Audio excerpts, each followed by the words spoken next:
She gave me a hard look. I can never tell when you're joking. Neither can I sometimes. In the Nightside. I don't even own a television. Something from the Nightside. 1, 2, 3. There are books that are good. There are books that are bad. There's some books so fucking awful you wish you never had read them at all. 'Cause a novel can ruin your life. Hey buddy, I don't even own a television. All right, welcome to I Don't Even Own a Television, the podcast about bad books that always brings you back a Taurus t-shirt from an alternate hell dimension. I'm JW, punk god of the straight razor Friedman. Oh, God. I am Chris, under the weather Collision. And this time around, we're talking about a book by, hang on, let me look, because he was that memorable. A certain fellow. Yes, a certain fellow, Simon R. Green, alleged New York Times bestselling author. I'll believe that when I see it, Mr. Green. And his work, Something from the Nightside, ingeniously titled, by the way. Yeah, you couldn't go the extra mile and call it a little something from the Nightside, a dark something from the Nightside, something scary from the Nightside. What this feels like it should be called is an excerpt from a larger novel called The Nightside, because it's very short and there's not much to it, and I didn't like it very much. A series of semi-connected events from the Nightside. Yeah, I mean, it's very vignette-y, even though it's not trying to be, I don't think. And it does have that feeling that we've encountered several times on this book, which is somebody's role-playing campaign, except written down on a piece of paper. Except this is the world of urban fantasy instead of Driz Durdens. So, no Durden, all urban. Oh, did you just make that up? Yeah, I did. That's pretty good. I like that. Okay, anyway, that's it, folks. So this was sent to us. I think we discussed it in a recent mail section. We did. And I believe that the sender could not get through it. And I did not have that problem. I thought this went down about as easy as anything I've ever read. Unfortunately, you know that joke that Woody Allen, God, I can't believe I'm about to quote Woody Allen, but yeah, going for all the hits, all the great people in the world. Woody Allen had a joke about, I just took a speed reading course and I finished War and Peace in 3 hours. It concerned Russia. That's kind of my problem with this book. Like, I didn't have any major problems with it as I was reading through it, and now I'm just sort of like, okay, he had a white trench coat, right?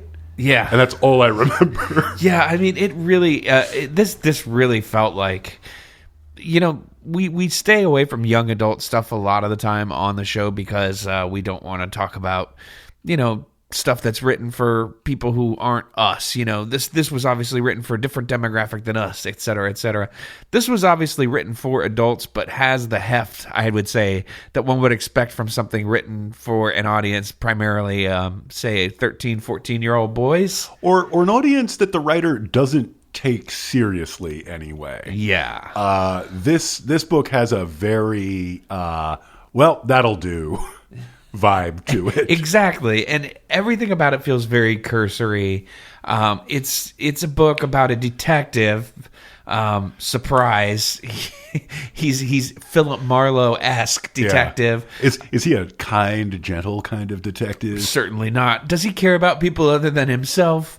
Not real. Well, maybe. Does he like your social graces? God, he's got no time for those. And what does he think of your ideas of success, man? He rejects them wholeheartedly.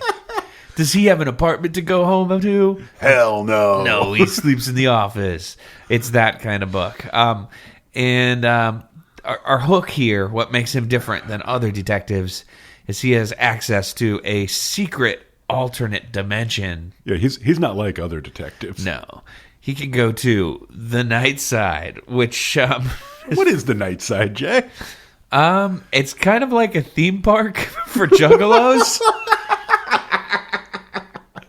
You remember, so those lucky few, and we love every single one of you, who are both patrons of ours and caught up on our bonus episodes will remember the searing underworld tale we recently did featuring Jean-Claude Van Damme and Dennis Rodman called Double Team. Yeah. And it has this moment in, I think it's supposed to be Amsterdam, but it's resolutely a PG-13 experience, so it can't get seriously kinky or anything, but there's lots of neon and lots of nominally sexy, spooky stuff. I believe it's basically a brick alleyway where the big neon sign that says the word sex on it. Well, right, but there's also like somebody in like a full body leather suit doing like acrobatic tricks in a human-sized aquarium. Oh yeah, I which forgot is kind of about cool. The scuba tank bar. And this is kind of similar in terms of like, I'm really going to present some imagery that freaks out the squares. Well, according to our author, the Nightside is the secret, hidden, dark heart of the city. London's evil twin. It's where the really wild things are. Oh, the really wild thing. So there's rumpuses there is what you're saying. Yeah, it's Whitechapel. Ha ha ha ha ha ha ha. Well, it's the kind of place where you'll turn the corner and see 10 go Downing Street. Yeah, exactly. You'll get that later. So yeah, it's a dark world. It's a twisted world. Like this guy definitely wants people to say like, "Wow, that's twisted." Yeah, that's the twisted shit. But I guess before we go any further, we should get more into what actually goes on here, story wise. It's a thin gruel, to be certain. Yeah. So maybe you should give me a good old fashioned. Hello. What goes on here then? Yep, and here's a song. You got 60 seconds. Streaming the show. You got 60 seconds. Don't leave nothing out. You got 60 seconds. Open your mouth and tell them what the goddamn book's about. All right, we're back. Collision. Yep. You will have 60 seconds to tell us the plot of the book using that really bad accent you just did. Unfortunately, I can't maintain that accent with my sinuses and throat in their current condition. Sorry. Oh, bummer. That will probably keep us at least 3 subscribers that we would have lost had I tried to extend that. Sorry, governors. Yeah. Okay, so are you ready? I'm ready. Begin. John Taylor is a hard-boiled private detective in London and not, and I cannot stress this enough, the bass player from Duran Duran. Into his life walks, and you're not going to fucking believe this, a leggy rich woman named Joanna Barrett. Joanna's daughter, Catherine, has gone missing, and Joanna has been told that she might have gone, not to Rio, but to the Nightside.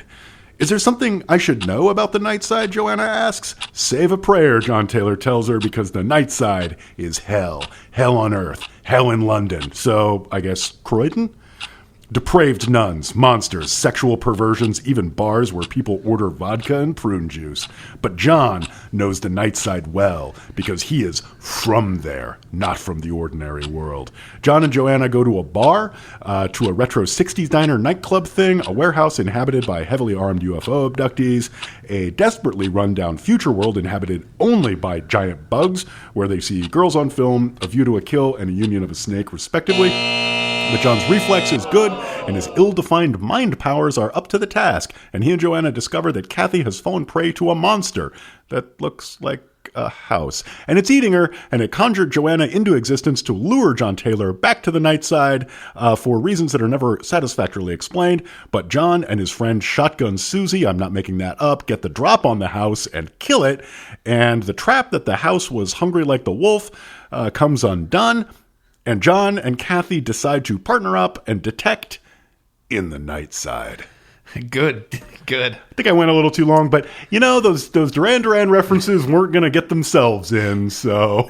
I was going to mention, I had totally forgotten until you started your plot in 60, that our main character's name is John Taylor, and he's like, it's a name feared throughout the Nightside. People in the Nightside, they all know who I am, which made me think that the Nightside must be geographically a very small place to only contain one John Taylor. It's about 40 people in the Nightside. It's predominantly an ethnic community, too, not a lot of your stock English boilerplate names. Yeah, that's true. There's people named crazy stuff like Shotgun Susie and Razor Eddie. So I'm gonna go ahead and I'm gonna blow my one big pre-written joke here. Let's lay it on me, brother. The big problem with this book is that this guy thinks that he's writing like Philip Marlowe meets like Clive Barker. Yes. But what he's essentially written is Who Framed Roger Rabbit. Oh my God, I fucking wish. It's literally, the Nightside is fucking a Toontown. slightly scarier Toontown. Oh my God, you're right. But he really thinks he's got this like Clive Barker Marlowe hybrid, like, oh my God, look at that guy, he has pins coming out of his face, or like Razor Eddie, he's got a special razor that he's killed 1,000 people with, and it's got a mind of its own, and he can only be killed with his own razor. Whoa. It's also a minor plot foible there because he conjures his razor into his hand only when he needs it. The rest of the time it's kept where nothing can get at it, which is inside him, as John realizes as he just tears through his guts to get it so he can kill him with it, which is doing him a tender mercy.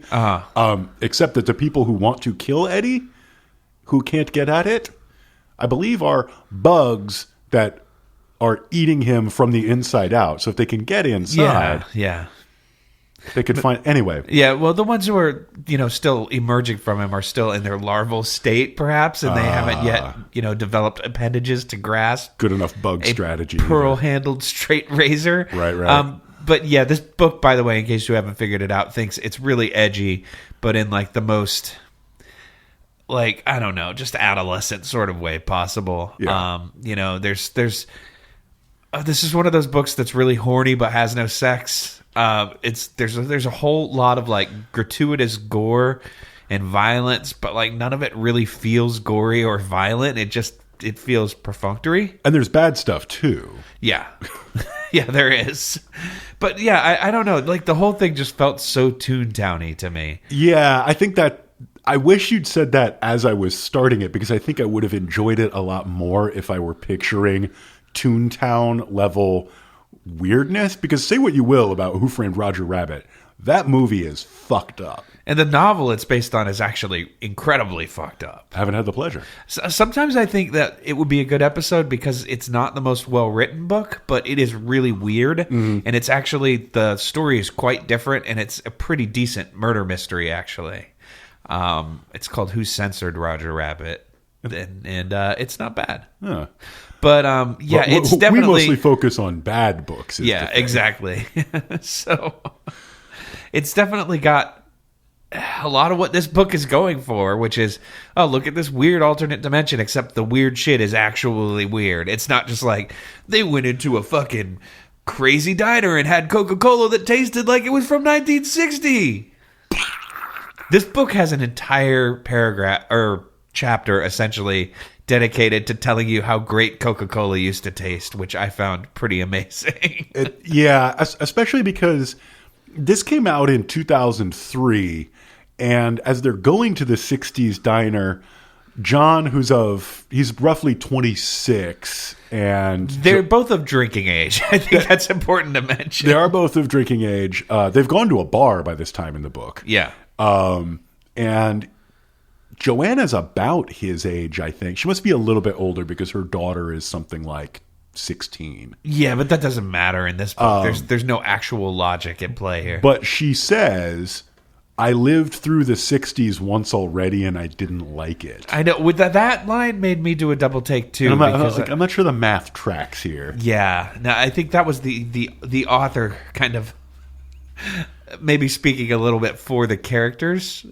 without realizing it. But there's a whole lot of that. There's lots of great... I would say dialogue is definitely not Mr. Green's strong suit, because there's lots of lines like, I never met a man I respected, said Joanna, before now. You could have run and left me, but you didn't. My hero. That's played unironically. That's not for laughs.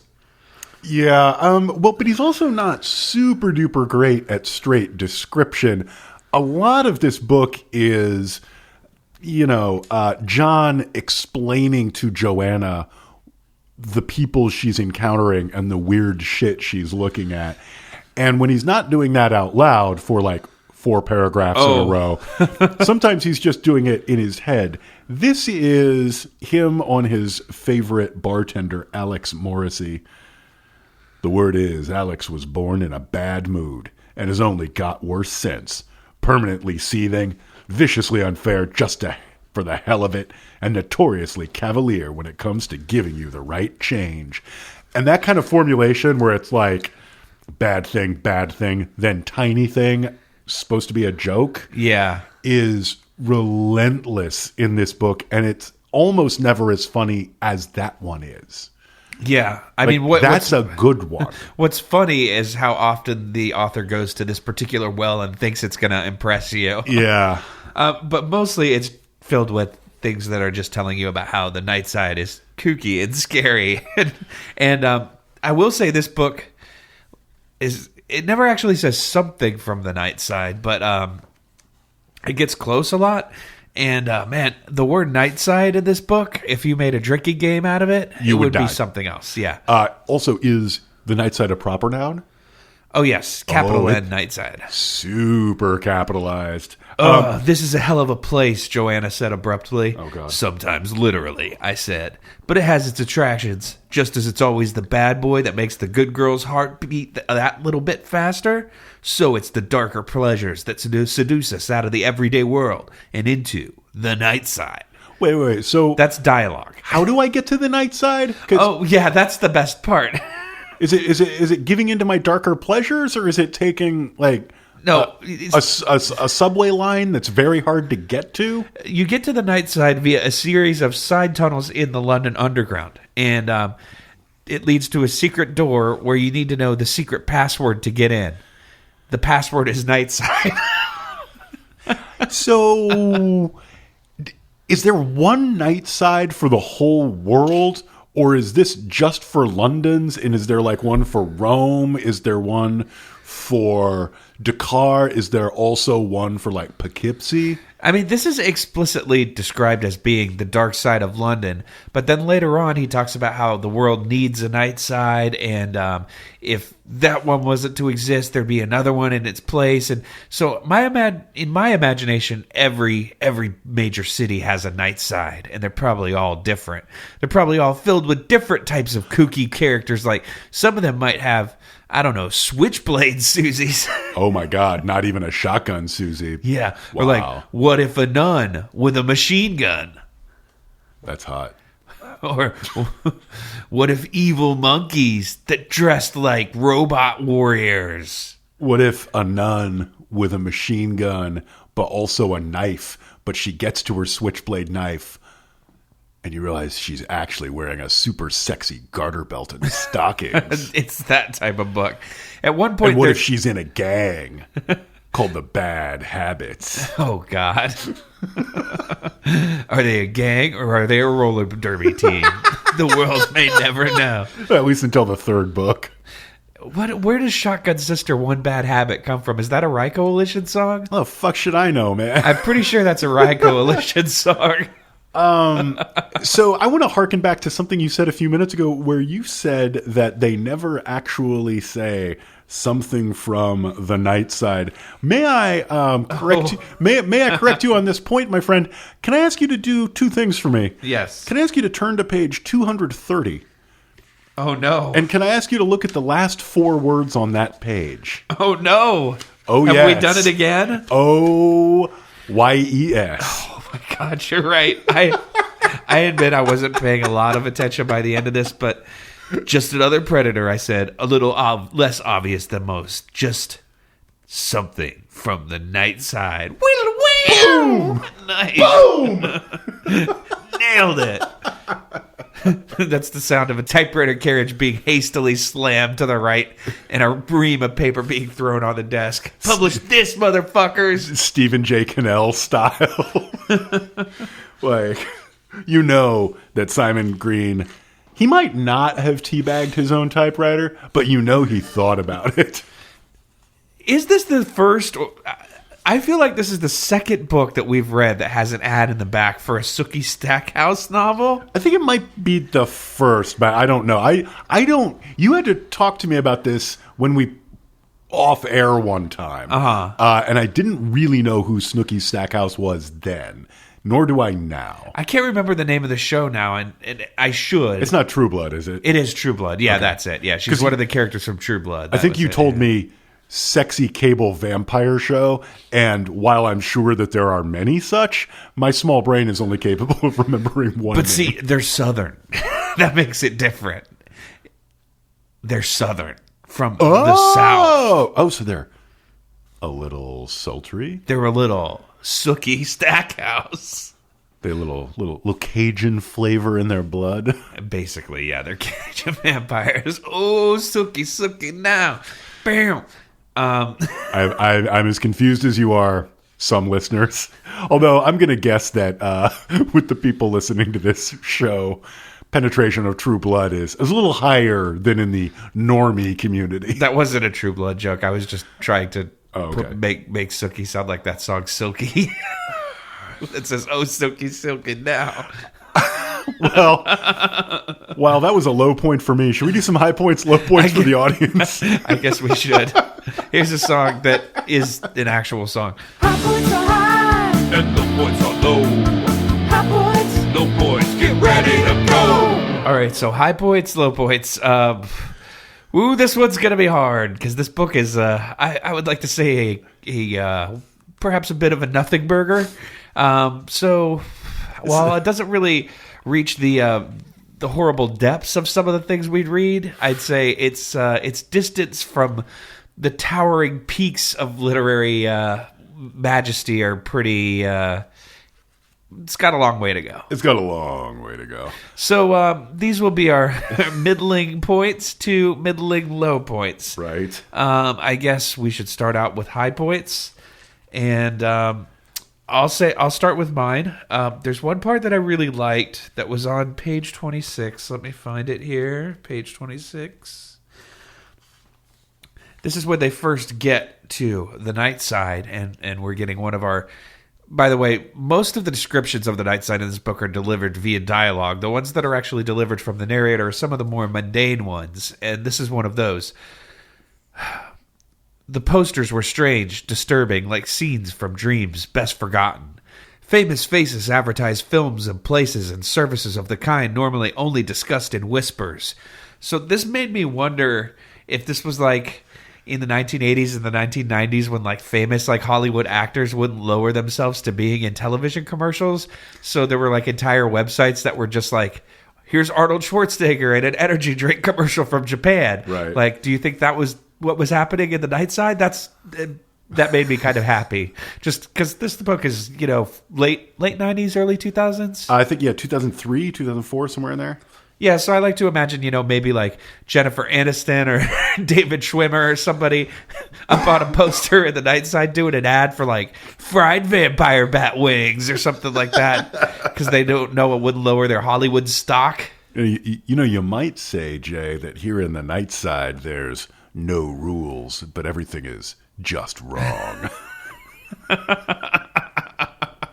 Around here, it's called the Out Front Steakhouse. It's the in front. And it's spelled like steak that you kill a vampire with. What?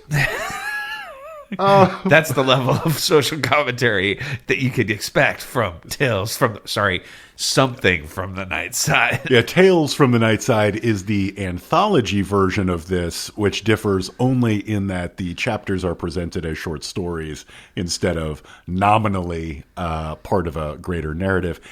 My high point is actually very similar to yours, which is right around chapter 8, we get a chapter title that goes, Time Out at the Hawkswind Bar and Grill. And I, a perceptive fan of English caveman prog band Hawkwind, thought, I wondered if some references we shall have. This is in the margins of the book. I have written pause for Ready Player One. Because this is Ready Player One for, older white men. Wow! Wow! Because they go into a bar and it's all just like, like stuff like everywhere, like, I don't know, like just references to like bad old like blues rock bands and things like that. And I don't know. It's really awful. Yeah, but also there was some Hawkwind references, and that was my high point. Now you should talk about some low points now that I feel bad. The Hawkwind stuff was fine. It was just all of the, they're like, there was nothing on the jukebox except for rock and roll played by white guys. Then we got a Coca-Cola and sipped it out of a curly straw because that's what I did when I was 15 as the writer. Yeah, that's pretty fair. Also, questions like, what the hell is a Hindu latticed door? You know what? Best not to dwell. Just gonna turn the page on that. Ah, shit. Now I'm thinking about Bob Seger. Now I'm thinking about Metallica covering Bob Seger and the pornographic video that is inexplicably still up on YouTube. Weird. For Turn the Page. Do not look for that one at work, my friends. You will get fired. I've never seen it. Have no desire to. All right. Anywho, low points. I guess for me, my first low point would probably be just the title of this book. Because I feel like if the title of your book sounds like it should be followed with something like, say, like B-sides, rarities, and live recordings, you're not doing the best job. Something from the Nightside sounds nothing more to me than, like a collection of oddities and rarities from your favorite bad metal band. Yeah. Like if Anthrax didn't have Attack of the Killer Bees, they would have had something from the Nightside. And it's just a stupid title. And it goes downhill after that. Yeah, it's a reach, I know, but there's only so much you can expect from a book called Something from the Nightside, and it does deliver on that. But the title, wow. Now, that's actually not entirely dissimilar from my first low point, because when I was making notes on this, here's the first note I made. Hard-boiled prose isn't as easy as it looks. I wrote that down having read the first page, which I'm now going to read to you. Private eyes come in all shapes and sizes, and none of them look like television stars. Okay, wait. I just wanted to say, I had written a note too. Yeah. Because that is the wrong, what is it called, subordinate clause there? You can't say they come in all shapes and sizes, but none of them, and none of them look like television stars. No, shapes and sizes, but they all have ugly faces. Oh, okay. See, I was thinking he pretty much just said, private eyes can look like everything. Well, now, there is a scene later where he says, I must not use my gift. Now be quiet so I can use my gift. So, there are some sentences in this book where it feels like maybe somebody got distracted and nipped down the pub or went off to make a nice cup of tea. Yeah, but first two sentences. But the first sentence of the book, you'd like to think they got all the way from the capital letter to the full stop without nodding off in the middle. Uh-huh. It may have done in this particular one. Let me continue. Sorry to interrupt.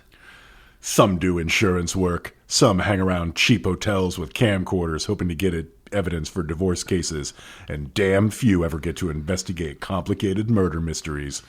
Some chase things that don't exist. Or shouldn't. Me, I find things. Sometimes I'd rather not find them. But that comes with the territory. The flaking sign on the door in those days said, Taylor Investigations. I'm Taylor. Tall, dark, and not particularly handsome. I bear the scars of old cases proudly, and I never let down a client. Provided they've paid at least some cash up front. Yeah, this thinks it's so much better than it is. Yeah, and I'll take a moment because I assume that half of the listeners have now fallen asleep. Because that is some boring shit. Yeah. And your hard-boiled, your noir kind of stuff is supposed to have a little snap, a little crackle, a little pop. A little zip gun bop, if you will. Yeah, and I will. And yeah, this has none of that. It's just kind of droning on, and you half expect the word daddy-o to appear, but it never quite does. You know what does hard-boiled prose better than this? What? Riverdale. You're actually right. By a not insignificant margin. This book is to like Philip Marlowe as, I don't know, say Cherry Poppin' Daddies are to Actual Swing. Ooh, youch.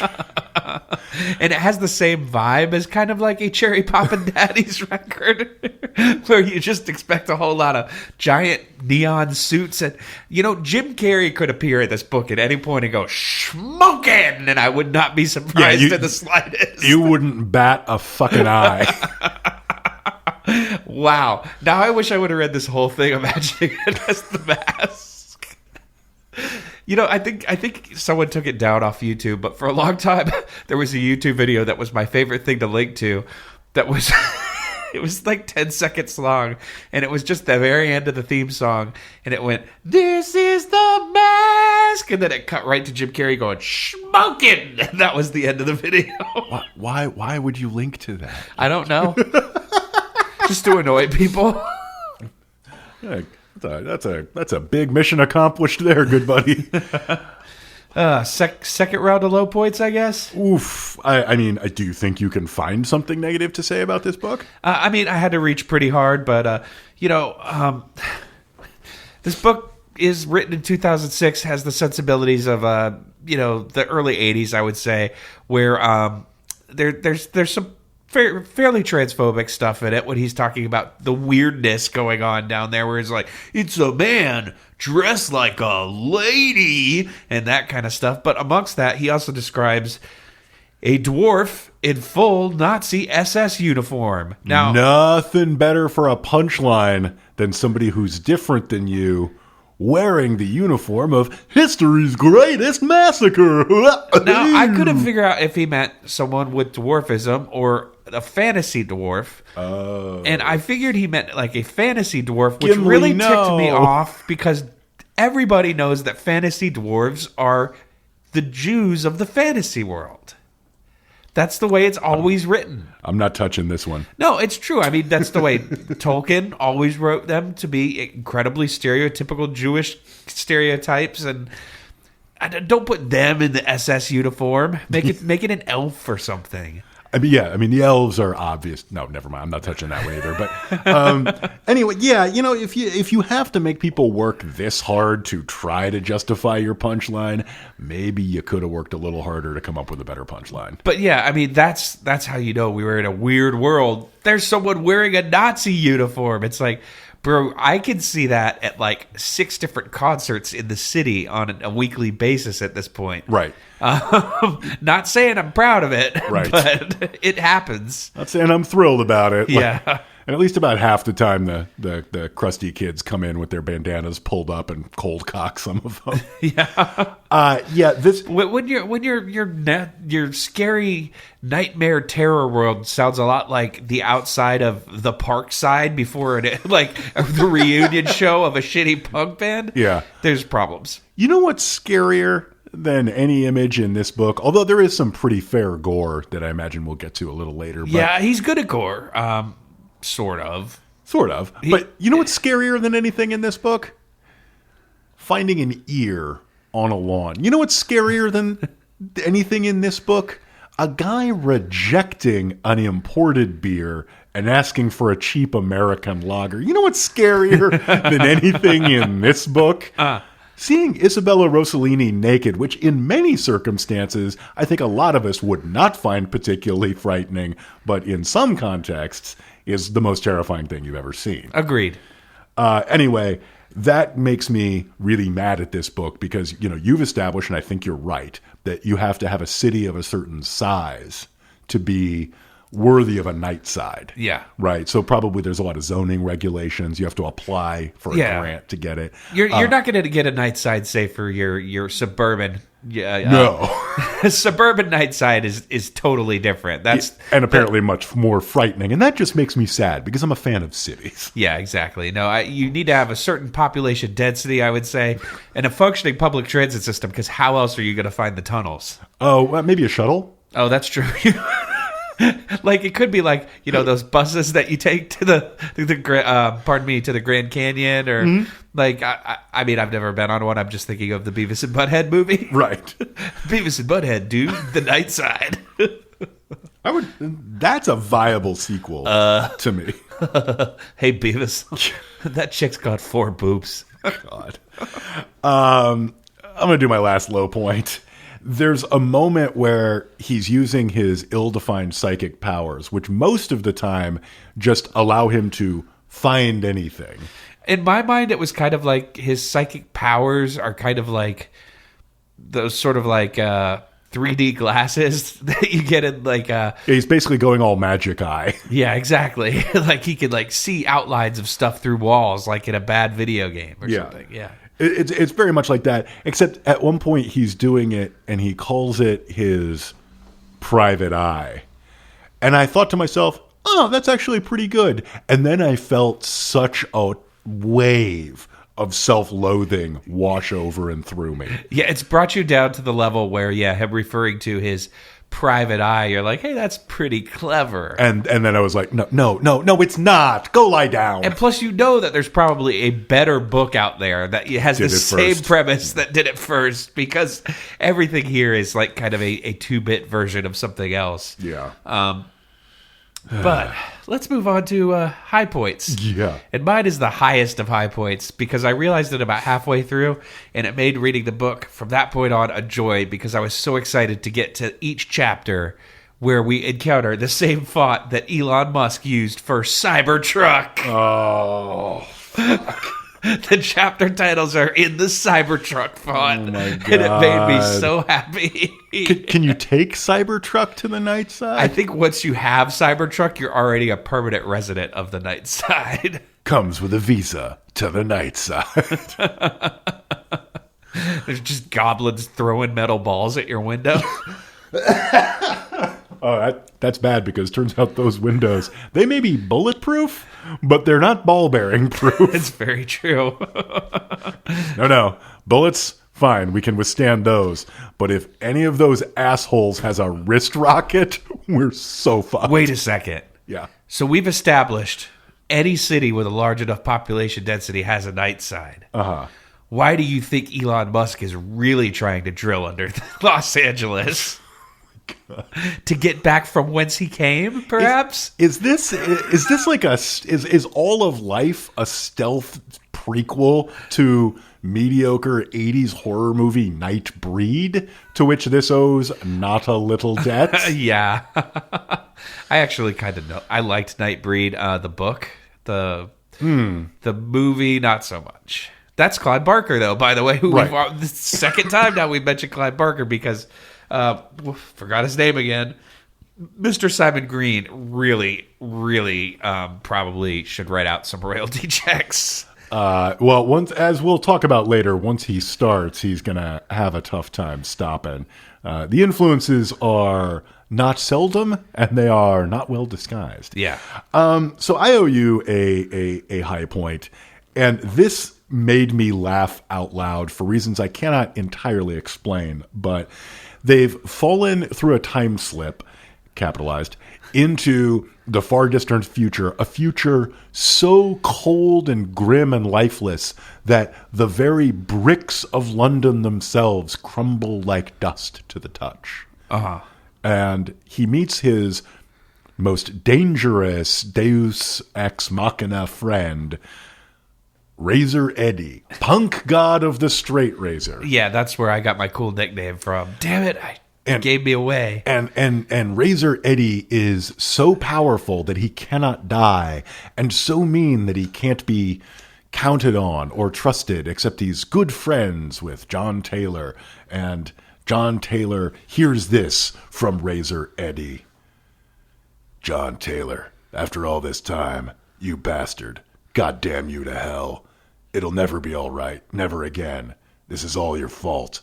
All of this. I should have killed you when I had the chance, before you destroyed us all. Damn you, John, for what you will do. You're blaming me for this? I said slowly. You're blaming me for something I haven't even done yet? Eddie, you must know I'd never do anything to bring the world to this. The end of everything.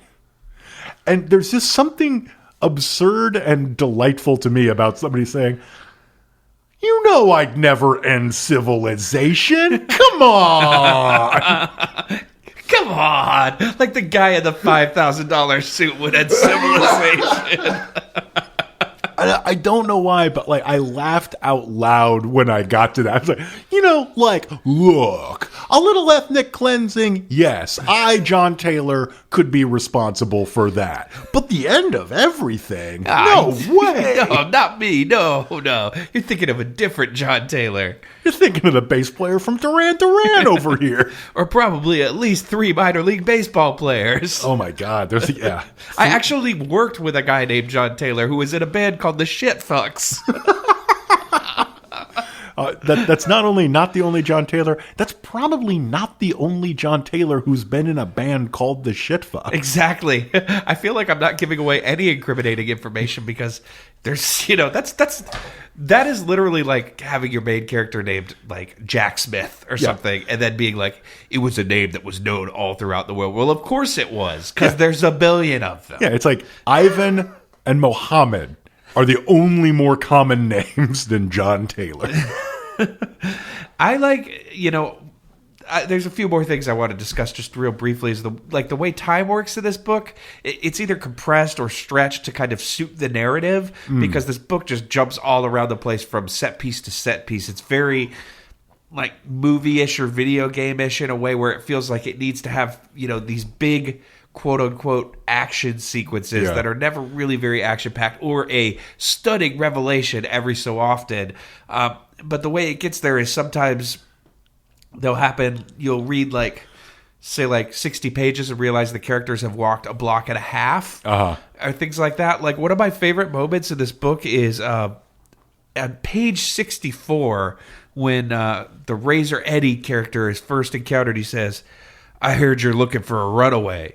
Word travels fast in the Nightside."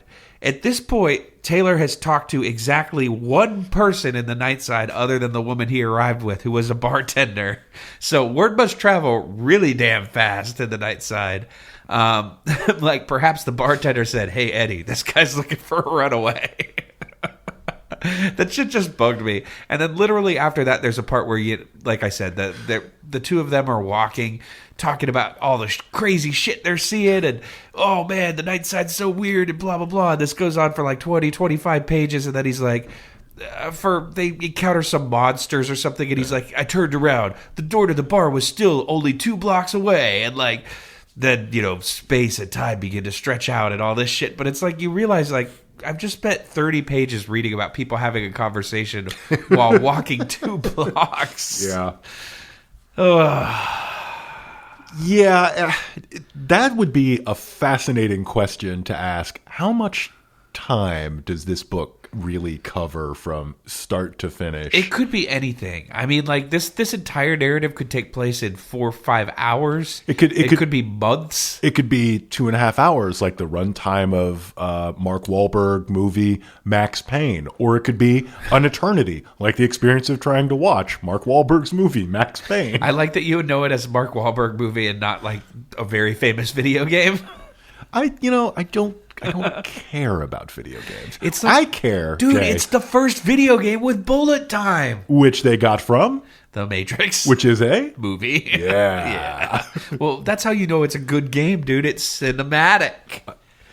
Yeah, but video games can't be art. Yeah, I was just going to say, there's a bunch of critics furiously typing right now, cinematic is not the highest possible achievement of any art form. Indeed it is.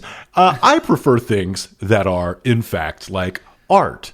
Like the last 2 movies I personally have watched, which would be Cloverfield and This Means War. In retrospect, it turns out making a monster movie where you don't show the monster is only the 3rd worst decision made in Cloverfield, after the 2nd worst decision, constant shaky cam, and the worst decision, having a movie be de facto narrated by T.J. Miller. Yeah, Cloverfield worked for me, but I'm afraid of heights. So a lot of first-person shots of people traversing tall buildings will scare the shit out of me. And Fair. I understand that I am part of a small portion of people that actually was terrified by that movie, but mostly because it involved a lot of feeling like I was looking down while I was jumping between 2 buildings. Right. Yeah. Halo must not be your thing. Anyway, right. So I too enjoy things more like art, like say a Green Jello album or Riverdale. right, exactly. So and professional wrestling, the arts, professional wrestling, which is actually performance art. By the way, I don't know if you thought about it or not, but it's really like a combination of performance art and acrobatics, which is the obnoxious thing that people say when they're trying to excuse the fact that they love professional wrestling instead of just being like, hey, I like this dumb thing and it's okay. I think it's actually probably best analyzed as a form of folk dance, and not just because the narrative is usually so fucking bad. It's a Morris dance Yeah. in Speedos. Ooh. Tell me slightly more. Should we take a break? Do we have anything more to say about this book, or should we just call it? Thanks for listening to the show, everyone. Have a great one. I'm sick and have to drive back across the bridge, and it's raining, and that sucks, and I'm scared, and No, afraid I might die. We need to at least do some dramatic readings and stuff. So let's take a little break. Then we'll come back and we're rapidly approaching the time it took for me to finish something from the Nightside. 45 minutes. And when we come back, what will we have with us? Something from the Nightside. Which, oh, by the way, I made the tourist T-shirt joke at the beginning. That's one of the first things they encounter when they get to the Nightside. Is literally a stall where a vendor is selling shirts that say stuff like, I went to the Nightside and all I got was this bloody wound, or something like that. Yeah, it's really, really horrible. How good are those jokes? We need to find it. We'll take a break and find it, and then we'll be right back.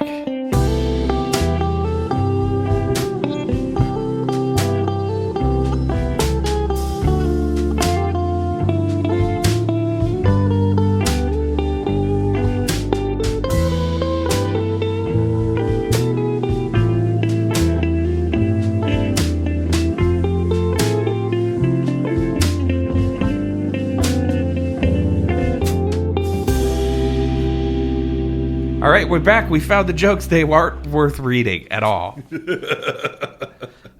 We'll just pick one here because, as I mentioned earlier, the Nightside is essentially a shitty theme park for juggalos. And you can get a T-shirt that says, good boys go to heaven, bad boys go to the Nightside. So, you're dealing with a seriously dark and evil portion of reality. One of the first things you encounter is a souvenir stall. I imagine somebody next to it was selling giant churros, and there may have been helicopter rides. Yeah, that's right next to the DIA, Demon Incubus Assessor T-shirt. It's something with Rick and Morty, except they're all distorted to look evil. Oh, you mean so drawn as badly as Rick and Morty are drawn? Yeah, pretty much. I like the idea of these all being like boardwalk T-shirts, like maybe a Supreme T-shirt, but instead of Supreme, it says like supremely evil. Yes, yeah, they're all super bootleg, like it's Bart, but inside a pentagram. Don't have a god, man. Oh, I lost my dramatic reading. My bookmark flew out of my book. Bummer. Okay. Well, anyway, I just gave away what we're about to do, so here's a song. Dramatic readings. We're gonna make it sound important. Dramatic readings. Yeah, I got some words for you. All right, so dramatic readings. We take parts of this book and we read them to you dramatically. You mentioned earlier that almost every concept or character in this book is introduced via dialogue, because our author definitely did not go to the show don't tell school. Probably didn't read what is it, any of the Campbell monomyth or any other tomes about writing. And what you get are long sections like this. So here is our hero, Taylor, describing his nemesis, Walker, for the first time. John, who is this person? Asked Joanna, and I could have blessed her for the sheer unimpressed indifference in her voice. Perhaps you should introduce me to your client, said Walker. I would so hate for us to start off on the wrong foot. Your tie's crooked, said Joanna, and I could have kissed her. This is Walker, I said. If he has a first name, no one knows it. Probably not even his wife. Ex-Eton and ex-guards, because his sort always is. Mentioned in dispatches for being underhanded, treacherous, and more dangerous than a shark in a swimming pool. Walker represents the authorities here in the Nightside. Don't ask what authorities, because he doesn't answer questions like that. All that matters is he could have you or me or anyone else dragged off without warning, with no guarantee we'd ever be seen again, unless he had a use for us. He plays games with people's lives, all in the name of preserving his precious status quo. I preserve the balance, Walker said easily, flicking an invisible speck of dust from his impeccable sleeve. Because someone has to. No one knows who or what Walker reports to or where his orders come from, I continued. Government or church or army. But in an emergency, he has been known to call for backup from any damn force he wants, and they come running any time. His word is law, and he enforces it with whatever measure it takes. Always immaculately turned out, charming in a ruthless kind of way, and never, ever to be trusted. No one ever sees him coming. You can never tell when he's going to come strolling out of the shadows with a smile and equipped to pour oil on troubled water, or occasionally vice versa. He also has a gift for getting answers. There aren't many who can say no to him. They said he once made a corpse sit up on an autopsy table and talk with him. You flattered me, said Walker. You'll notice he's not denying it. Walker can call on powers and dominations and make them answer to him. He has power but no accountability, and damn all conscience either. In a place where the light and dark are more than just aphorisms, Walker remains determinedly gray, like any good civil servant. It's all about duty and responsibility, Taylor, said Walker. You wouldn't understand. Walker disapproves of people like me, I said, smiling coldly. Rogue agents, individuals who insist on being in charge of their own destinies and their own souls. He thinks we muddy the waters. It's not often you'll see him out in the open like this. He much prefers to stay in the shadows, so people can't see him pulling strings. Anyone at all could be working for him, knowingly or unknowingly, doing his bidding, so Walker doesn't have to get his own hands dirty. And of course, if one of his unofficial agents should get killed in the process, well, there are always more than it came from. For Walker, the end always justifies the means, because the end is keeping the Nightside and its occupants strictly separate from the everyday world that surrounds it. Walker bowed his head slightly as though anticipating applause. I do so love it when you introduce me, Taylor. You do it so much better than I ever could. He's been known to fit up people, I said. I'll stop. But this goes on for 3 more pages. Just fucking kiss him already. Walker's really cool, and he's cool and neat, and I wish he was my dad. And I haven't heard so many praise items thrown at the foot of somebody since I last listened to Homer Simpson's Plans for Poochie. Whenever Walker isn't on stage, everybody should be asking, where's Walker? Fuck, why aren't we reading a book about Walker? He had to return to his home planet. Is he Rasta? Does he have sunglasses on? No, that's the way every character in this book is introduced, though, like with like a 4-page monologue from Taylor, who you'd think, even though Joanna is, it turns out, not an actual human being with agency. Surprise. She's not like other girls. The one woman. She's a projection from the hideous hellbeast that wants to trap Taylor. Yeah. But I feel like even a projection from a hideous hellbeast would have, like, at some point been like, Jesus Christ, Taylor, like, did your dad not pay attention to you or something? It is impossible to read that scene, and I know because I've now read it and listened to it without imagining people in the background of the bar, like, extras just kind of checking their watches, like, trying to take the weight off their feet because they've been standing for a long time and they're starting to stiffen up a little bit. Looking directly in the camera, making a Jim from The Office face. Yeah. It's something else. Wow. Wow. It's something else. From the dark side. Nightside. God, I've called it Tales from the Nightside, something from the dark side. Yep.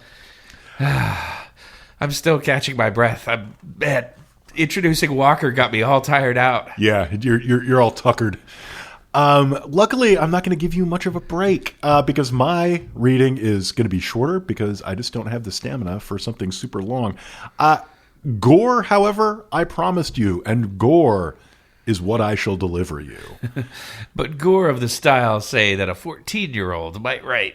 So freak out their teacher. The coolest gore is, I think, what you mean. Yeah. Let me set the scene for a little bit. They've been bearded in a magical alley in the Nightside by faceless monstrosities that have haunted John Taylor since his childhood. They're called Slender Man. Yeah, they're called the Harrowing, and if you're having trouble picturing them, they're Dementors. Faceless, remorseless, completely silent. It was like fighting nightmares. I yelled to Joanna to run while they were still preoccupied with me. But she just lay huddled on the ground, mouth slack with shock, staring with wide, almost mindless eyes. The Harrowing were all over me by then, and I was so tired, so cold. They were Nazgul. The best I could do was fool them into working against each other so that they stabbed each other rather than me. Even rage and terror can only keep you going for so long, and what strength I had left was fast fading away. I was working on how best to make them kill me when the shadow came moving among them, and everything changed. The Harrowing's heads all turned at once as they suddenly realized they weren't alone. Something new had come into the alley, something scarier and even more dangerous than they were. They could feel it, the way predators can always sense a rival. They forgot all about me for the moment. I collapsed gratefully onto the cobbles beside Joanna, my heart hammering painfully in my chest as I fought for breath. Joanna threw her arms about me and clung to me, shuddering, hiding her face in my neck. I watched it all. Our hero. The Harrowing looked about them, all their blank faces moving as one. They were confused, disoriented. This wasn't in the plan. And then one of the faces was suddenly different from all the others. A long red line had appeared, crossing the empty face where the eyes should have been, immediately leaking blood. The creature hesitantly raised a needled hand to its bloody face, as though to examine the cut. A shadow swept across the Harrowing, fast as a fleeting thought, and the hand toppled from the wrist and fell away, neatly severed. Blood pumped out of the stump into the chill air, steaming thickly, and I smiled, a nasty, gloating smile, as I realized just who had come to my rescue. It was already over. The Harrowing were all finished. They just didn't know it yet. Something moved among the blank-faced figures, too fast to be seen. Blood flew on the air, spurting from 100 wounds at once. The Harrowing tried to fight, but all they struck was each other. They tried to run, but wherever they went, the shadow was already there before them, cutting and slicing at them, ripping them apart, tearing them to pieces. They couldn't scream, but I like to think that in their last few moments of existence, they knew something of the horror and suffering they had always brought to others. In a matter of seconds, it was all over. The dozen Harrowing, the deadly hounds on my trail, were no more. They had been rendered into hundreds, maybe thousands, of small, scattered body parts, spread the length of the alley. Some of them were still twitching. The grimy brick walls ran red with blood, and the cobbled ground was slick with it, save for a small, empty circle around Joanna and myself, and a dozen featureless faces, expertly skinned from featureless heads, had been nailed to the wall in neat rows beside the closed steel door leading to Strangefellows. Razor Eddie wins. Fatality. Yeah. And then everybody at the GameStop stood up and started cheering. I just like the idea that while this was all going on, apparently, Razor Eddie, who, by the way, was the shadow that took them all out, apparently was also very rapidly nailing their faces into a brick wall, which you'd think you would notice. It's do you cut back to him at the end and he's like tucking his hammer into his trench coat? Maybe it's one of his many magical Nightside powers is he can nail things to things using only his mind. He's a really good carpenter.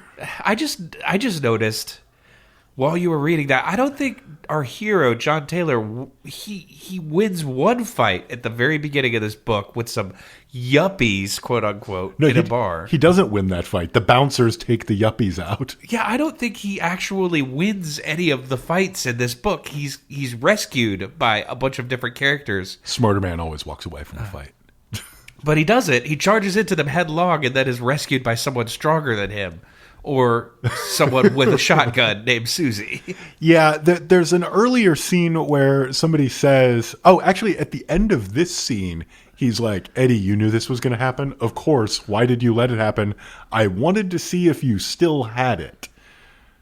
And the implication is supposed to be that, oh, yes, you do still have it, but I read you the part. Yeah. He's losing the fight. Yeah, he's getting his ass kicked until Eddie shows up. Yeah. So anyway, that's a little bit of the spleen splitting action that you get from the Nightside.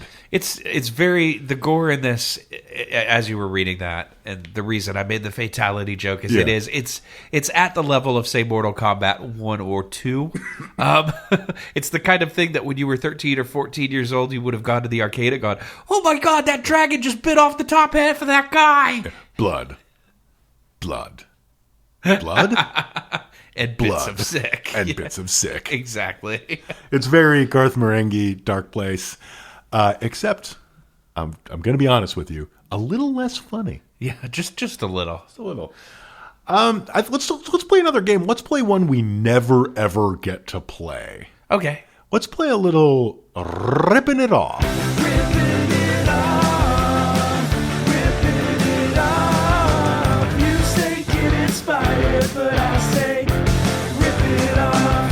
Much like the faces of the faceless monsters whose names I've already forgotten, sometimes authors just get lazy and rip shit off from other properties. And this book is, I'd say, a prime example of that. Yeah. I'm not sure that there is an original idea here. So why don't you go first? I think I'll just name a couple of them. Obviously, the Beasties and Menagerie portion, I think he'd made himself familiar with the works of China Mieville. Yeah.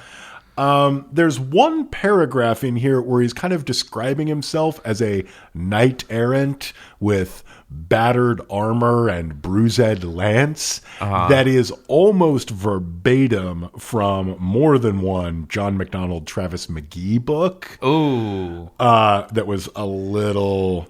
I don't know. That one was laying it on just a little thick. The Hawkwind bit, I think, was, deliberate homage rather than ripping it off. Yeah. However, it does, I think, kind of shed light on some of the stuff that he maybe is not intentionally ripping off, but is doing so by the function of not necessarily being very creative. I don't know if you noticed or not, but the Hawkwind bar is filled with characters from other books. Like what? No way. 9 Princes in Amber, for instance. No way. So, rule number 1, don't put a better book in your book. Yeah. Yo, dog, I heard you liked a book in your book, so I put a book in your book so you can think about a better book while you're reading your book. Yeah. But yeah, there's I think 3 of the family from 9 Princes of Amber are there. I can't remember their last name, but he says like 3 of the something brothers were here and all this kind of stuff. Kind of like that. Yeah. And there's one thing that we really haven't talked about, which is why is he such a BMITN? Why is he such a big man in the Nightside? Well, it's because his mother wasn't human. Oh, yeah. And when Crazy Eddie wanted to sell you cheap stereos in the tri-state area. Come on down to Crazy Eddie's. We've got electronics coming out of our asses. Yeah. When Razor Eddie in the future tells him, damn you to hell, you ended everything, he explains that it's because John went looking for his mother. Oh, and some foreshadowing. And why did the house want to lure him?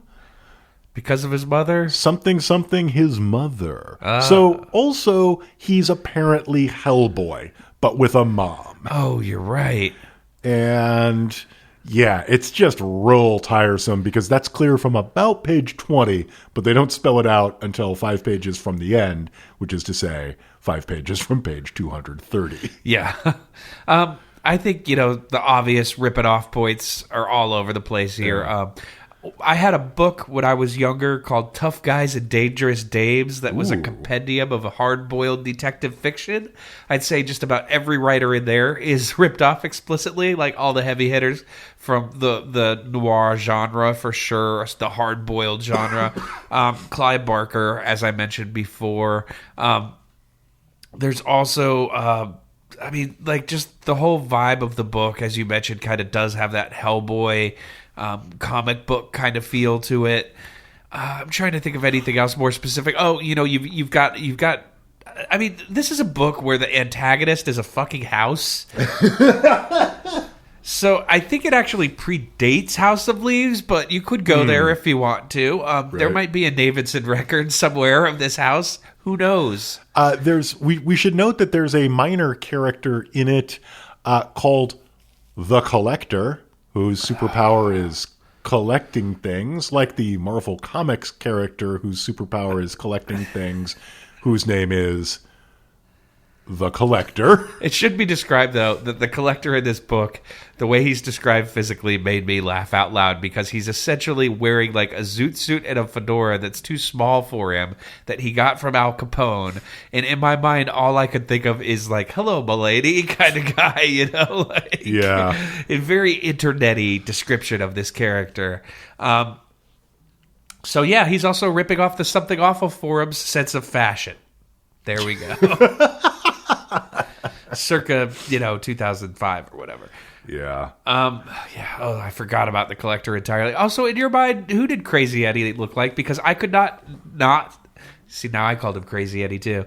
In my mind, every time Razor Eddie appeared, he was Buster Poindexter. Oh, I kind of like that. Yeah, because he's supposed to be a little bit seedy. Yeah, it's sort of a Van Helsing as played by Tom Waits kind of decrepit character, except he can fucks you up because he's a supernatural beast. You know what else the Nightside reminded me of a lot? And this is going to be a weird deep pull, but I think a lot of people listening to this will understand what I'm saying. The Super Mario Brothers movie, which is surprisingly dark and used the same set designer as Blade Runner. There's a lot of aesthetic similarities there. I'm not saying this author intentionally wrote the Nightside to look like the alternate Koopa dimension in Super Mario World, but if a weird version of Dennis Hopper was running for king, I would not be surprised. But you're not saying it either. Exactly. And by the way, Mojo Nixon is in there, who would also make a really good Razor Eddie. He would make a good Razor Eddie. Or a good Crazy Eddie if he's available. Yep. I'd buy stereo from that guy. We've still got tape decks down here at Crazy Eddie's. You won't believe it. Tape decks right out of cars. Oh, my God. Come on down to Crazy Eddie's, Babylon, Long Island. Our prices are so low, we must be crazy. Oh, I get it. That's the joke. Yep. We got anything else, sir? No. Let's call it. Okay. I know there's a cold going around town. I think both of us have caught something from the Nightside. Yeah. So we're gonna take one more break and come back and make this a bit of a short one. Sorry, guys. Trust me, there's not much more we can say about this book. I mean, I could compare it to some more shitty movies if you want, but I feel like you'd probably have more fun watching that weird Super Mario movie, or actually, you'd definitely have more fun reading one of the 5 or 6 different behind-the-scenes making of Super Mario Brothers movies articles about it, because if you want to talk about fiasco, that is the movie for you. So we're going to take a break, and we'll be right back.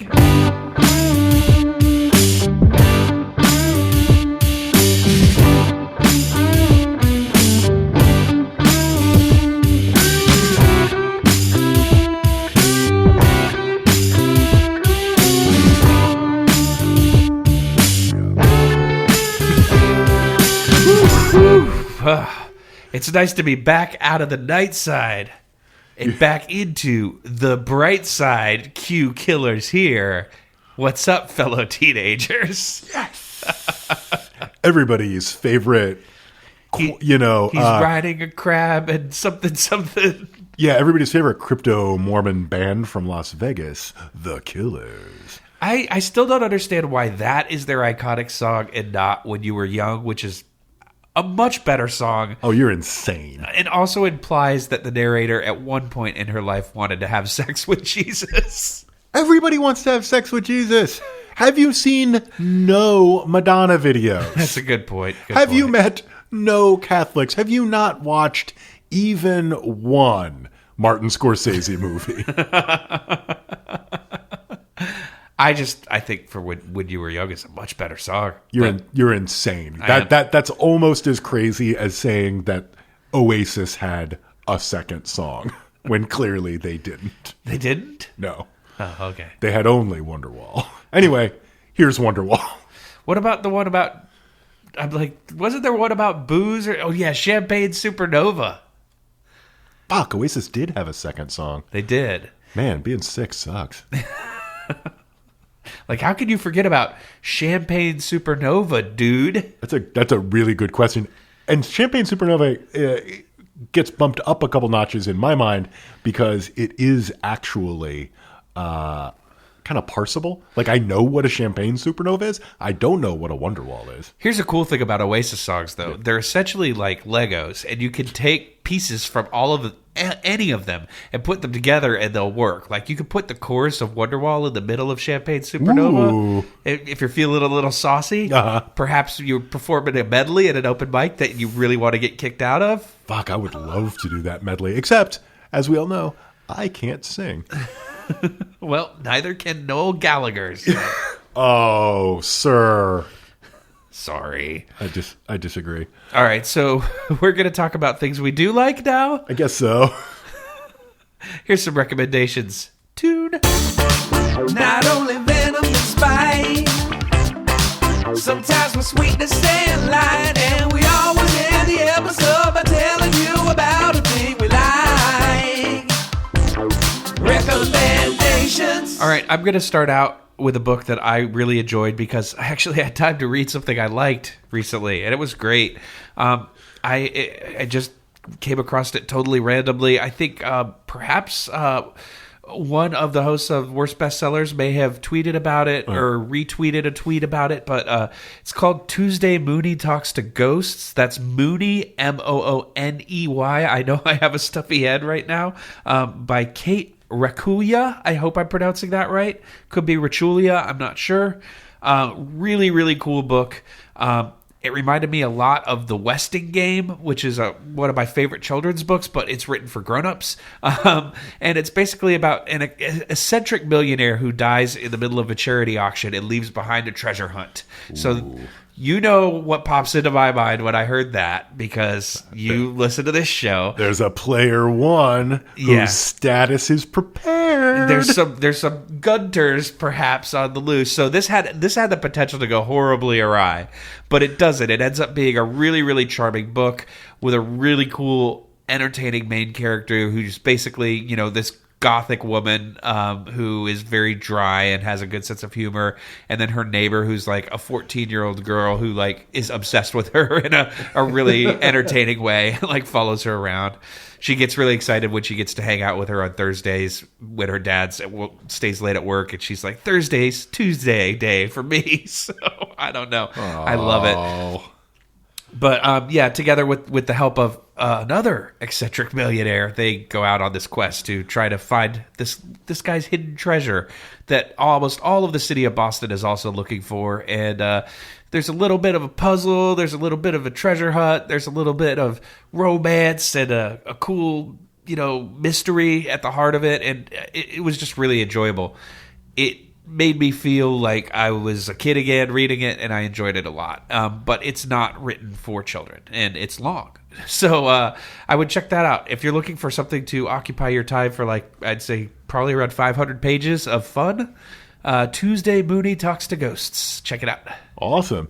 And even though this book has its title as a line of dialogue and the last line of dialogue, that improvement is not enough for me to recommend it. No. Sorry, It got a full letter grade bump, and I'm not going to tell you what that grade ended up being, but that's not good enough to recommend.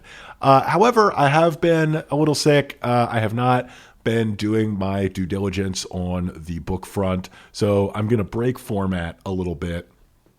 I'm going to let folks, take a peek behind the curtain a little bit. Usually, when the mics are off, we're kind of talking about the book and, making some little jokey jokes that never make it to air. This time, we were talking about my new wireless mouse.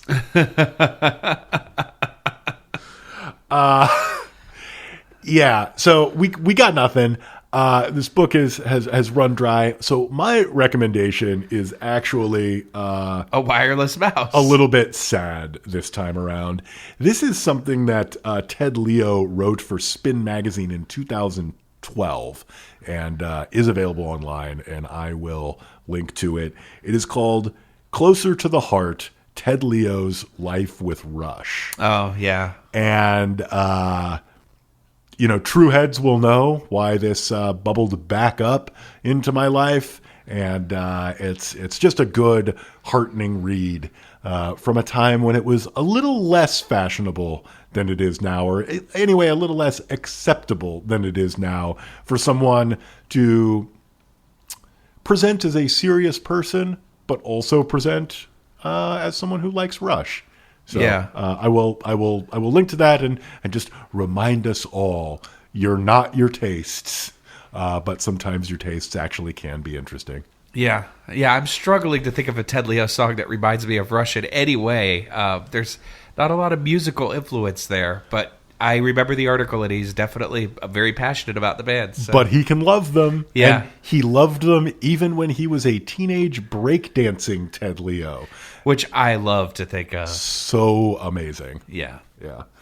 And it just reminds you that a teenage breakdancing skinny young white guy can grow up to be an elder statesman punk rocker with like pop punk and mod influences. Yeah, I was skinny say, white guy. But first they have to go to Notre Dame and start a band that sounds like the Monkees. And he could have loved Rush that whole time. And that's right. I said it, folks. Chisel sounds like the Monkees. That's not a bad thing. We should all be so lucky. Yeah. But we don't just talk about music on this show. No, sometimes we get letters. Yes. A, letters B, letters C, letters D, letters E, letters M, letters G, letters, got a lot of letters. All right, and sometimes we even read them. Yeah. This one is from Lawrence, fake last name, and it is entitled Thanks, Body Horror. And oh no. I don't think this is Thanks, Body Horror. I think this is more Thanks and Body Horror. Oh, okay. I don't like body horror. Gents, first I'd like to thank you for putting together such a fine podcast. I recently donated a kidney to a stranger, and your show really helped me get through the process. In particular, the Beavis and Butthead episode was a joy and comfort while I was sitting in waiting rooms, wondering if I was going to get disqualified or not. I think you guys should spend more time with Mike Judge. His wacky deadpan style really goes well with your wry commentary. Huh. I would like to spend more time with Mike Judge. Mike, if you're listening, come hang. Okay, fine. I recast that sentence slightly because I didn't want to try to say oeuvre on air because I thought people would make fun of my bad French. I can't. I don't think I've ever tried to pronounce that word aloud. Mike Judge, send us your egg. We'll spend more time with it. Now on to the funny business. If you guys donated body parts to strangers, what horrible urges and preferences would your parts force on the recipients? Ooh, this is like that movie where the guy gets the serial killer hand. Yeah. I can't remember. What was it? Idle Hands? Exactly. I think it was called that. And I think there were more, too. Yeah. I feel like this is a trope. Yeah. Definitely. So, what have you got? I got a beard. you give him a beard transplant? Beard transplant. Well, I know a lot of people are unable to grow facial hair. Who want to? Yeah. So they would get my beard, but the curse is they'd be stuck with my voice. You mean they would get the beard and the dulcet tones? If that's what you want to call them, sure. I've heard you sing. I call them dulcet tones. Okay. And I guess the other thing that would come with the beard is an unfortunate appreciation that never goes away of embarrassing 1990s emo bands. Because I was listening to, I think it was even one of our listeners asked me for suggestions of, hey, I kind of like some of this emo stuff that you guys have been making jokes about. What's a good place to start? And I was like, well, there was this compilation called the Eucalyptus Cop that was 2 7-inches. I forget the name of the label that put it out. So it's like, I believe there's like 7 or 8 bands on it. And I went back and re-listened to it. It starts out with an Indian summer song. Things are going pretty good. And then I got to the song that I remembered really loving by a band called Julia. And the song is called I Will Not Be Ignored. And it is literally just a guy talking about seeing a pretty girl outside his window who walks by his window every day, but she never looks up at the window and looks at him. And then he starts screaming in the chorus, I will not be ignored! I will not be ignored! Over and over and over again. It's very disturbing. That's particularly disturbing because that's the only emo song that I'm aware of that was done faster and better by a Hagar the Horrible cartoon that came out this week. And the whole time I'm listening to it, I'm like, dude, just go downstairs and talk to her. Right. Yeah, exactly. Or don't. Maybe stuff yourself into a pickle barrel until you can act like a fucking person. Yeah. So if this listener had asked me how to get into emo, I almost said Eno. I would have. That's much easier. Yeah. The answer is music for airports. Oh God, that tiresome bullshit. No, if you want to get into Brian Eno, it's called "Taking Tiger Mountain" by Strategy and Throw Everything Else into the Sea. Boo. Except for Roxy Music, which owns even after he quit the band.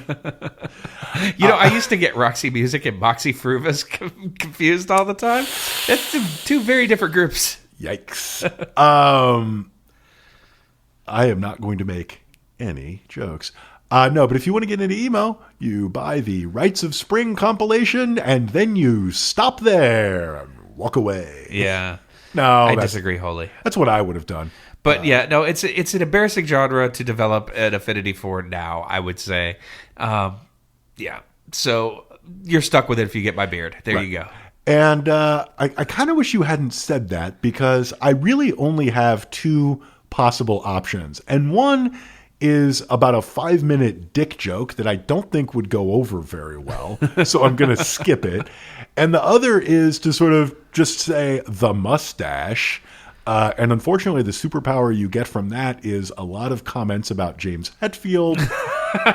Slightly more comments than you want about the other guy from Mythbusters. Oh, God. And occasional comments about, you kind of look like a cop, right? The inability to buy drugs at a park. Yeah, exactly. So I don't know. Should I? If I gave somebody my mullet, what would that bequeath them?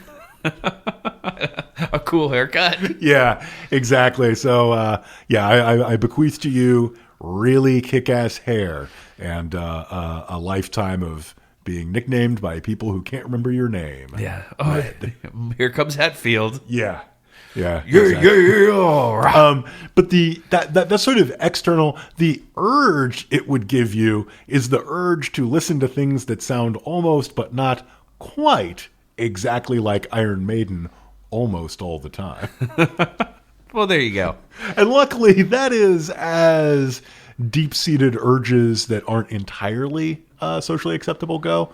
Not that bad. Yeah, no, there are worse things out there for sure. I'm trying to think if I have anything unmusically related that I could really put out there that the beard would cause trouble with. I don't know. Fine, I bequeath my penis and the dark urges for hard fucking. I said it. I was going to say something about hatchbacks because I refuse to buy a car that isn't a hatchback, even though I haven't been in a band for ever. Yeah, but I mean, come on, you load groceries, do you not? Yeah, but in my mind, it's always like, well, I might need to put an amp in there. Yeah. Dude, I'm 40.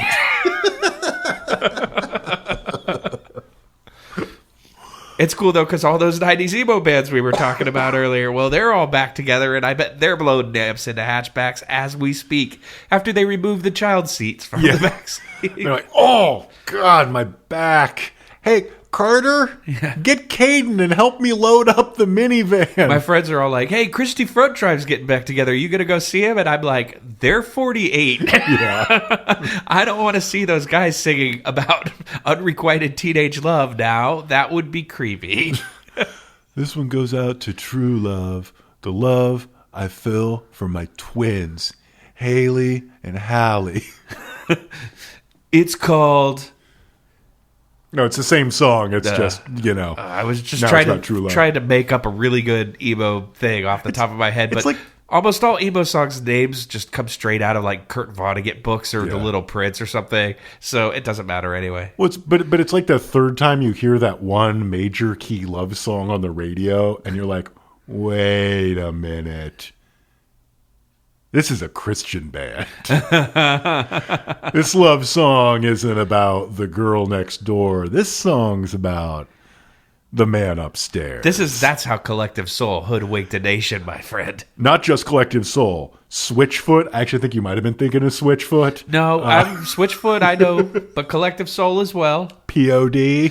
Although they didn't really do it with love songs so much as with inept rap rock. I'm pretty sure Live went Christian at some point, but started out as Krishna. Oh, and it's Live. Oh, yeah, I always forget that. Everyone calls them Live, but it's actually Live. Like Tyler. Yeah. Okay, so since we're almost done, I'm just going to blow everybody's mind with a mashup I made up a couple days ago and haven't really done anything with. So please prepare to write your fanfic spec scripts. Willy Blanca and the Chocolate Factory. So, go. Are we talking about Street Fighter Blanca? Fuck yeah. Nice. How about Willy Blanco and the Chocolate Factory and he's mafioso? Ooh. Although, I mean... Large illegal workforce, very hazardous working conditions, strangely addictive product. Written by a questionable man. Yeah. Maybe a little something there. Anyway, I'm sorry. I'm sorry for the non sequitur, but I really got nothing else. Yeah, that sounds good. Folks, if you want to write to us, you can at I don't even own a television at gmail.com. We're also on Twitter and Facebook. But hey, why don't you come and check out our Patreon page, patreon.com/IDEOTV. I don't even know what that is, Jay. Well, Patreon is a service where you can, donate a little bit per month. And if you donate $5 or more, you get access to special bonus episodes, including the Beavis and Butthead episode mentioned in the letter that we read previously. It should be mentioned this is about the movie, of which I am a gigantic fan. And not to spoil too much, but I will say that once per year, I have a ongoing Google reminder that reminds me, I think it's around March the 4th or the 5th, to tweet at the Criterion account and ask why they have not released Beavis and Butthead to America yet, because I sincerely believe there should be a Criterion edition. I think that and Marie Antoinette are obviously the two biggest gaps in the catalog for sure. I am 100% not joking. The other thing that you should know about all of that stuff that we've made, I will not call it content because I respect myself, is that once you donate, you don't get access to the stuff we do after you donate. Buddy, you get access to the whole fandango, the whole shebang, everything going back to the very beginning. At this point, there are more bonus episodes than years I have been alive on the earth. And hopefully hopefully there always will be. But yeah, we continue to make them. Why? Because we love you. Yeah. And they're about weird things. They're not always about books. Sometimes they're about movies with Dennis Rodman and Jean-Claude Van Damme, or Beavis and Butthead movies. Sometimes they're about magazines. Sometimes they're about Archie comic books. Who knows? You never know what you're going to get. It's a fucking grab bag. Frequently, it's about a cartoon you like. Yeah, that's true. Oftentimes, it's me trying to convince Clsn to like something that I like and he doesn't. If you ever wanted to hear me live on air turn into both Statler and Waldorf, boy, there's your chance. Anyway, yeah, there's tons of great stuff there. I'm pretty sure I'm going to, when my voice heals up a little bit, read the long section of what it's like to take the tube to the Nightside, because it will please me to do so. You know, that's one of many parts of this book that never pays off, that makes me think that, like, I feel like this was the first draft of something else. It really feels like a first draft novel. But, you know, the best time to mention that, obviously, is right before we sign off. So, hey, everybody, thank you so much for listening, and why not ride the crab? Sorry, this is our first episode. We'll get better. Yeah, why not ride the crab to the Nightside? Yow!